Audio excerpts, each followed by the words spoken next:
Bonjour, bienvenue à ce moment d'enseignement. Sans plus tarder, je vous demanderai de prendre vos Bibles dans le livre d'Éphésiens, chapitre 6, de 13 à 17. C'est pourquoi prenez toutes les armes de Dieu, afin de pouvoir résister dans le mauvais jour et tenir ferme après avoir tout surmonté. Au verset 14, tenez donc ferme et à vos reins la vérité pour ceinture, revêtez la cuirasse de la justice. Mettez pour chaussure à vos pieds le zèle que donne l'évangile de paix. Prenez par-dessus tout cela le bouclier de la foi avec lequel vous pourrez éteindre les traits enflammés du malin.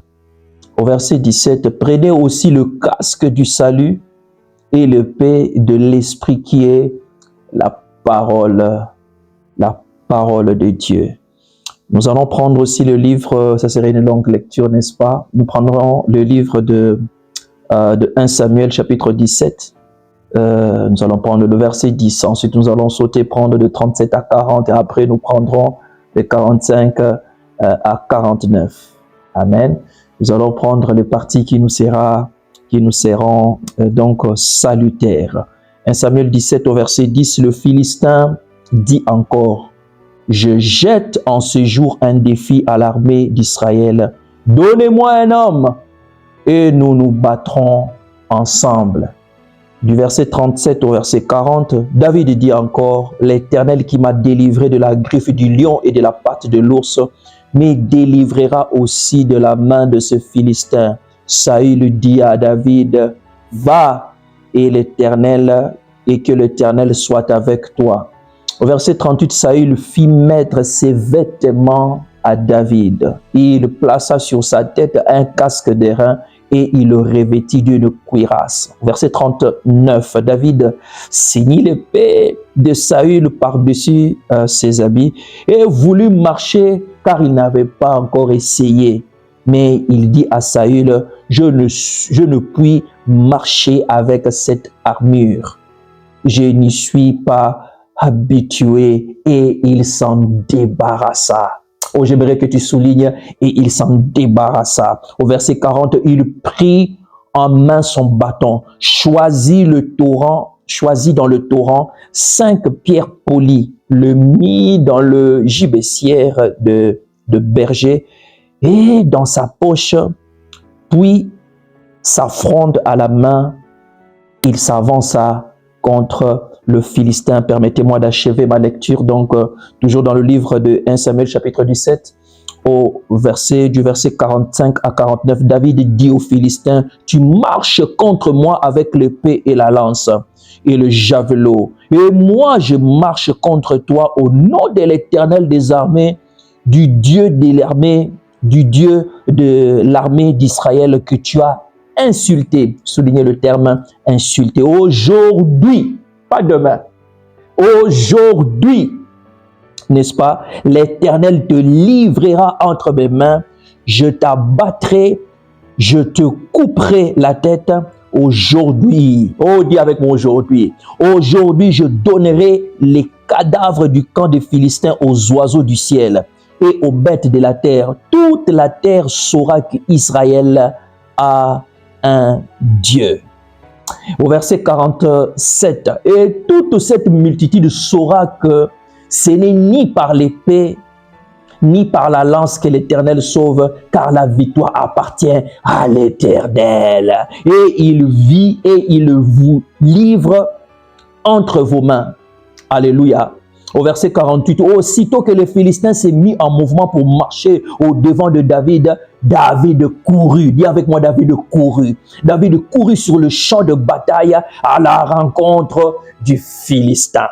Au verset 49, il mit la main dans sa gibecière, il prit une pierre, la lança avec la fronde et frappa le Philistin au front, la pierre s'enfonçant dans le front du Philistin qui tomba le visage contre terre. Quelqu'un dit Amen à ça.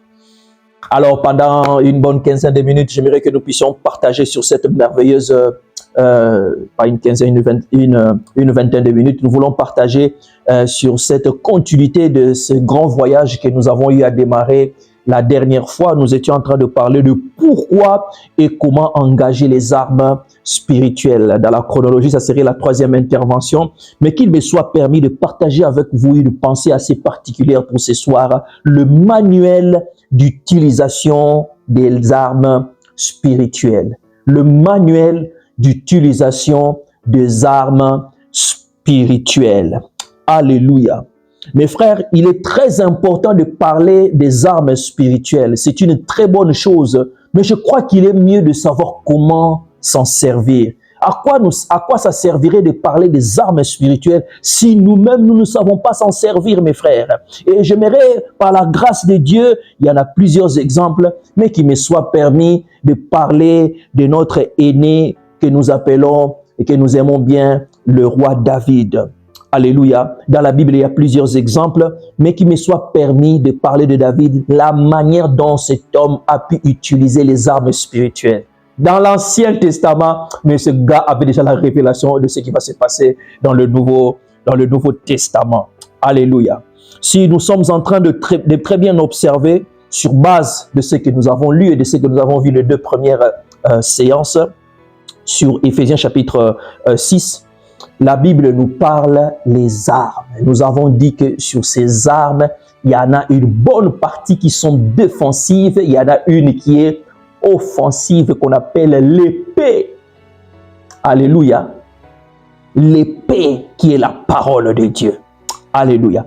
Mais lorsque nous regardons sur ce que notre bien-aimé David a vécu, sa bataille, son combat face à Goliath, nous comprenons que ce monsieur a eu à mettre en pratique cette parole d'Éphésiens chapitre 10. D'entrée de jeu, mes frères, notons que David est l'image du croyant. David est l'image du croyant. Et Goliath, par contre, c'est l'image de notre adversaire qui est le diable. Alléluia. Alors, quelques notions avant d'entrer dans le vif du sujet. Notion sur l'utilisation des armes spirituelles. Avant de savoir comment utiliser, il est important d'avoir quelques notions sur les armes spirituelles.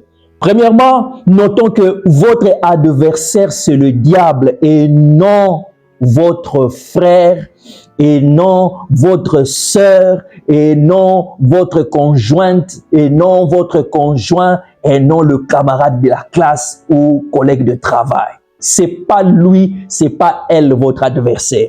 Si vous pensez que c'est lui votre adversaire, excuse-moi, je crois que vous vous trompez. 1 Pierre chapitre 5 au verset 8, soyez sobres, veillez, votre adversaire, virgule, le diable, rôde comme un lion rugissant, cherchant qui il dévorera. Il ne dévorera personne au nom de Jésus. Mon point est de noter que votre adversaire n'est pas celui que vous voyez, mais c'est l'esprit derrière la personne que vous voyez, dont vous devez faire la guerre. Aussi, notons que notre lutte, votre lutte n'est pas physique. Votre lutte est d'abord spirituelle. Lorsqu'on parle du combat spirituel, on ne parle pas d'une bataille physique. On parle d'une bataille, on parle d'une réalité, on parle d'un combat qui se passe dans la sphère spirituelle. Rien à voir avec l'humain. Éphésiens chapitre 6 au verset 12, je crois l'avoir lu.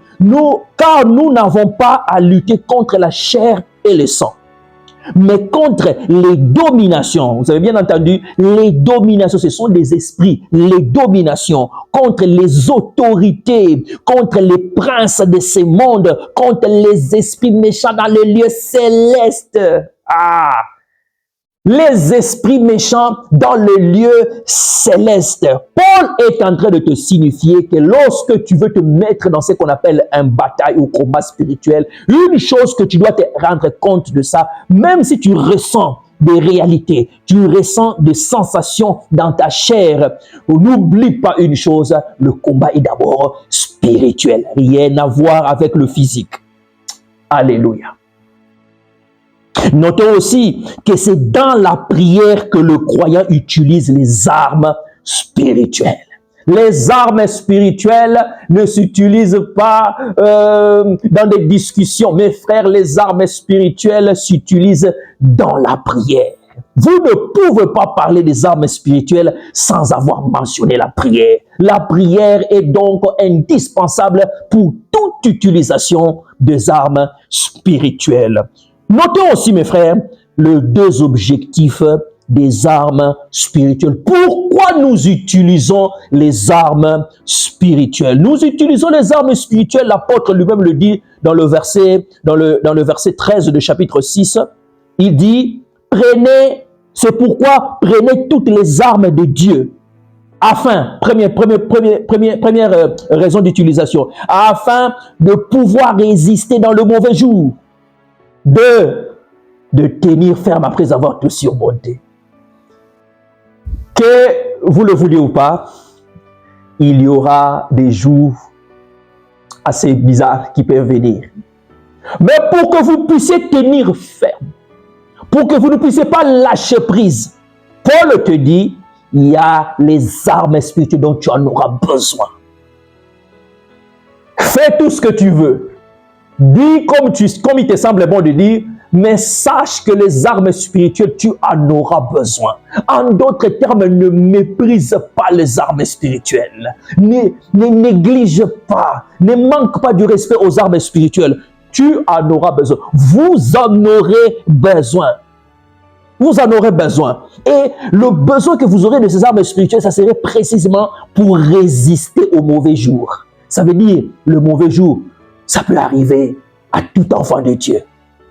Mais pour tenir ferme, pour que ta chrétienté ne soit pas conjuguée dans le passé, tu as besoin des armes spirituelles, mais aussi pour tenir ferme. Tenir ferme, ne pas changer de langage. Tu as besoin des armes spirituelles. Alléluia. Nous avons constaté, vous avez constaté avec moi que avant d'énumérer les armes spirituelles, Paul commence par une invitation à toutes sortes de prières par l'Esprit. Alléluia. Paul t'invite à toute utilisation. Paul t'invite à une invitation, voulais-je dire, à la prière. Les armes spirituelles, je le répète encore pour une fois, sont utilisables par la prière et dans la prière. Par la grâce de Dieu, nous avons parlé de David qui a utilisé les armes spirituelles dans sa bataille et dans sa lutte contre Goliath. De la même façon, c'est une image qui nous fait savoir que nous, enfants de Dieu, face au serpent ancien, face au diable, nous avons besoin des armes spirituelles. David, vous remarquez avec moi dans 1 Samuel 17 au verset 39, David ceignit l'épée de Saül par-dessus de ses habits. Il voulut marcher car il n'avait pas encore essayé. Mais il dit à Saül, je ne puis marcher, je ne puis pas marcher avec cette armure. Je ne suis pas accoutumé. Il s'en débarrassa. La vérité. Et j'aimerais te parler en premier lieu aujourd'hui, la ceinture de la vérité. Comment, pourquoi et de quelle façon on peut mettre en place la ceinture de la vérité. La vérité, nous avons dit la dernière fois, ça nous permet de rester authentique, de rester vrai. Et qu'au plus profond de nous, qu'on ne puisse trouver rien de double face. Soit vrai, soit authentique. Les personnes qui marchent longtemps, les personnes qui marchent correctement avec le Seigneur, ce sont des personnes qui commencent d'abord à se débarrasser de tout ce qui est fausseté. Sois vrai. Fais un effort d'être vrai. Fais un effort d'être authentique. Ça ne sert à rien de commencer à chercher à donner des impressions, mon gars, ma sista. Sois vrai. David s'est débarrassé de tout ce qui n'était pas en harmonie par rapport à sa marche avec Dieu. David savait que si j'osais d'utiliser les armes de Saül, excuse-moi, je n'allais pas vaincre ces Goliaths. Et par là, nous comprenons que parfois le combat n'est pas la dureté de l'ennemi qui est en face de nous, mais peut-être à cause de l'utilisation des choses qui sont fausses envers nous-mêmes, des choses qui ne te correspondent pas, mais tu cherches à coup sûr d'utiliser cela. Ça a failli causer des échecs à David. Ainsi, j'aimerais t'inviter ce soir, débarrasse-toi de tout ce qui est faux. Débarrasse-toi de tout ce qui est mensonge. Débarrasse-toi de tout ce qui ne vient pas de la part de Dieu. Débarrasse-toi des choses qui ne donnent pas gloire à Dieu. Débarrasse-toi de l'impudicité. Débarrasse-toi du mensonge. Débarrasse-toi de la fausseté. Débarrasse-toi de l'alcool. Débarrasse-toi de la prostitution. Débarrasse-toi de l'impudicité. Débarrasse-toi des choses qui ne donnent pas gloire à Dieu. Et tu verras que Goliath sera facilement renversable. Oh, dis Amen. Mais aussi, David, en se débarrassant de l'armure de Saül, David voulait nous faire savoir avouer et quitter les relations qui empêchent ton avancement. Est-ce que vous me permettez de dire quelque chose par ici? Mes frères, David était en relation avec ce qui ne l'appartenait pas. David était en relation, était en contact corporel avec des vêtements, avec des choses qui ne dilaient pas, passez-moi le terme, qui ne correspondaient pas avec ce qu'il était censé de réaliser. David s'est débarrassé. À un certain moment de la vie, apprend à savoir avouer certaines choses. Si ça ne marche pas, excuse-moi, ça n'a pas marché. Reconnais, tu risques de commettre l'infaisable parce que tu tiens toujours à rester en contact avec ces dons. Tu devais te séparer. Il y a des choses à admettre. Ce sont des réalités, ce sont des circonstances qui peuvent arriver dans la vie. Mais il y a d'autres choses lorsque ça commence à s'afficher. Il faut savoir quitter les choses avant que les choses ne vous quittent. Ah ouais? Ouais. Soyez humble. Soyez très patient. J'insiste sur la patience. Mais à un certain stade, quand vous sentez que ce n'est plus votre place, avec beaucoup d'humilité, avec beaucoup de simplicité, apprenez à quitter les choses avant que les choses ne vous quittent. David s'est débarrassé. David s'est débarrassé. Il y a certaines relations où nous tenons. Moi, je reste seulement là-bas. Mon gars, on te manque du respect. On n'a plus besoin de toi. On te fait voir clairement que tu n'as plus d'importance. Barre-toi, mon gars. Mais ne sors pas par la petite porte. Tu peux demander l'autorisation. Oh, qui me dit amen à ça? Ce qui t'empêche ton avancement, apprends à quitter. Quelqu'un a écrit sur une table où le respect n'est plus au menu, le mieux à faire, c'est de quitter gentiment cette table. J'aimerais parler de quelqu'un qui est même au bord de la perte de sa dignité. Quand la saison finit pour quelque part, ou la mission pour laquelle Dieu t'a demandé d'aller faire dans un endroit, casse-toi. Casse-toi. Ok. Deuxième chose à noter sur David par rapport à ses armures qu'il a utilisées, la deuxième armure qu'on appelle la cuirasse de la justice.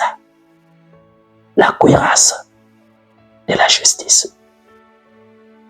Nous comprenons que dans 1 Samuel chapitre 17 au verset 45, David dit aux Philistins, tu marches contre moi avec l'épée,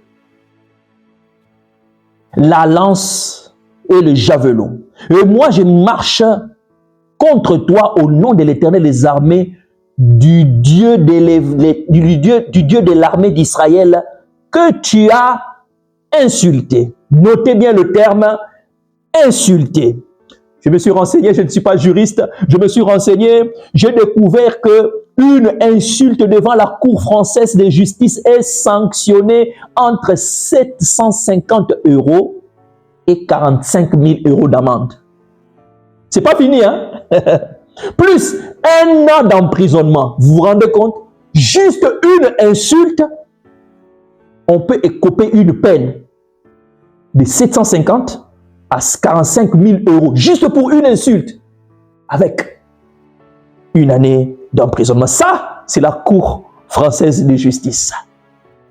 Mais que dit-on de la Cour céleste de justice? Oh, je ne parle pas de la cour terrestre, je parle de la cour céleste de justice.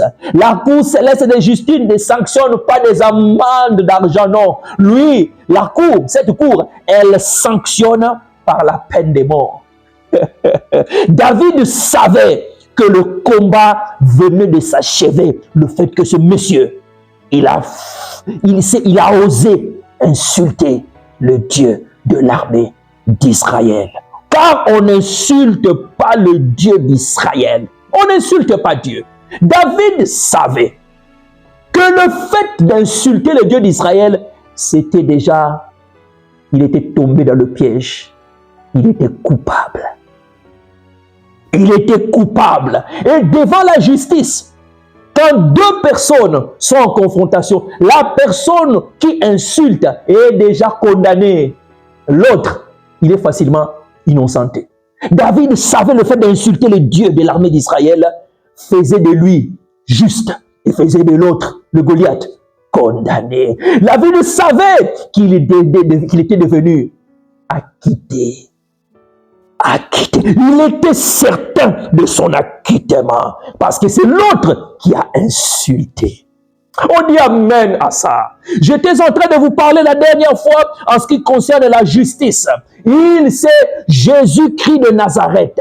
Jésus-Christ de Nazareth, il s'est fait pécher pour nous, afin que nous devenions en lui justice de Dieu. Qu'est-ce que je suis en train de te dire? Tu es juste. Tu dois réaliser que dans la bataille spirituelle, la conscience que tu as été innocenté est importante. Je vais même dire indispensable. C'est indispensable d'être conscient que devant le Seigneur, que tu es juste. Dis amen à ça. Vous êtes juste. Vous êtes innocenté. Le diable n'a rien à réclamer en vous. Soyez-en juste conscients. Vous en avez besoin de cette conscience. David savait. C'est ce qui a permis à David de courir. David était convaincu que ces messieurs venaient de tomber KO à cause du fait qu'il a attrapé en train de proférer des insultes. Dans le combat spirituel, tout compte. Les gestes comptent. Les paroles comptent aussi. Quand les paroles sont bizarres, quand les paroles sont insultantes, devant la cour céleste de justice, tu as l'avantage. Je te vois obtenir l'avantage sur tous tes ennemis au nom de Jésus. Je te vois vaincre tes batailles avec succès et avantage. Dis amen à ça. Qu'il me soit permis d'atterrir avec les chaussures du zèle de l'évangile de paix. Alléluia. Il est allé au combat avec une assurance paisible, convaincu que Dieu lui donnerait la victoire. En fait, le gars était déjà convaincu de la victoire avant même que le combat ne puisse s'achever. Avant même que le combat ne commence, David avait déjà la victoire. 1 Samuel 17, au verset 48, David dit, aussitôt que le Philistin s'est mis en mouvement, ça veut dire il veut bouger pour marcher au devant de David. David courut. David courut. Mais David, pourquoi tu cours? Qu'est-ce qui te pousse à courir? Le zèle. Dans le combat spirituel, ne va pas molle. Tu bats les mains comme si tu es fatigué. Laisse ça. Tu n'as pas envie de faire le combat. Ça, ce n'est pas le combat spirituel. Ça, c'est une plaisanterie spirituelle, mon gars. Le combat spirituel, mes frères, tu as besoin d'être zélé. Le zèle va pousser David à courir. Le zèle va te permettre, mon gars, d'attaquer ce qu'il faut attaquer.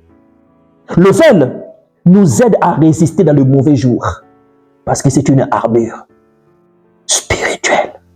Dans le mauvais jour, tu n'as pas besoin de la mollesse. Tu as besoin du zèle. Et j'avais dit la dernière fois que le zèle est contaminable. Ça se contamine. C'est pourquoi veille à marcher avec des personnes qui sont zélées. Ils vont te contaminer. Elles vont te contaminer. Le zèle, mes frères, elle est une protection qui nous permet d'avancer malgré les réalités, malgré les adversités. Si tu es zélé, tu vas avancer. Notez aussi que le zèle nous permet de voir la réalisation des promesses de Dieu dans nos vies. Tu veux vivre la réalisation des promesses? Au fait, parfois, le temps que ça prendra, la durée peut te pousser à te refroidir. Mais quand tu es zélé, tu dis, ce n'est pas venu aujourd'hui, j'attendrai demain. Et si demain ça ne vient pas, j'attendrai la semaine prochaine. Ça, c'est quelqu'un qui est zélé. Je te vois devenir zélé au nom de Jésus. Mais aussi, notons que le zèle permet, mes frères, à contribuer à la croissance du royaume de Dieu. Lorsque tu pars évangéliser, lorsque tu pars partager la bonne nouvelle, il y aura des gens qui vont t'insulter. Il y aura des gens qui vont te dire, vous d'ailleurs, vos églises, vous êtes des comédiens. On va dire du n'importe quoi, mais c'est le zèle qui te permettra, même quand on te dira de telles choses, tu reviendras demain, tu reviendras après-demain. Cette persistance, ça vient du zèle. Je te vois devenir zélé. Le zèle a permis à David d'insister. C'est pourquoi je suis en train d'insister sur le zèle. Quand je sais du zèle, je suis en train de te dire, le combat que tu es en train de mener aujourd'hui, peu importe par rapport à tes finances, peu importe par rapport à ta famille, peu importe par rapport à tes relations, le combat que tu mènes, même pour la vie de tes enfants, ne fais pas ça pour une journée. Ça marche aujourd'hui, gloire à Dieu. Si ça ne marche pas, reviens demain. Reviens encore après-demain. Persiste. Persiste. Si vous résistez au diable, il fuira loin de vous. Que mon Dieu vous bénisse. Il y a tellement beaucoup à dire. La prochaine fois, par la grâce du Seigneur, nous parlerons comment David a fait pour arriver à mettre Goliath à terre. Que mon Dieu vous bénisse. Bog blaga slavit vas, Deus vos bensoi, Nzambe apambola pino. On se retrouve le mardi de la semaine prochaine. Que mon Dieu vous bénisse. Et chez nous, on dit Paka.